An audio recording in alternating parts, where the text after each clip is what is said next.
രണ്ടാം യാമം. ബനാറസ് എന്ന ചിത്രത്തിനു ശേഷം നോവം പുഷ്പരാജ് സംവിധാനം ചെയ്ത ചിത്രമാണ് രണ്ടാം യാമം. ജ്യോതിക പ്രധാന വേഷത്തിലെത്തുന്ന ചിത്രത്തിൽ ധ്രുവൻ, ഗൗതം കൃഷ്ണ എന്നിവരും പ്രധാന വേഷങ്ങളിൽ എത്തുന്നുണ്ട്. സെപ്റ്റംബർ 19 മുതൽ മനോരമ മാക്സിൽ സ്ട്രീമിംഗ് ആരംഭിക്കും.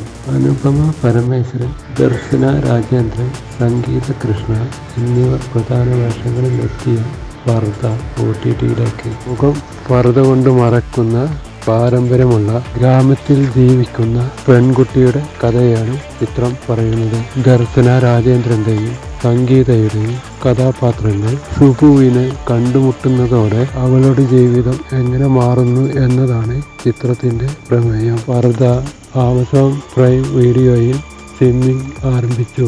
IDD ഫേക്ക് OTTയിലേക്ക്. നവാഗതനായ അരുൺ ശിവവിലാസം തിരക്കഥ എഴുതി സംവിധാനം ചെയ്ത ചിത്രമാണ് IDD ഫേക്ക്.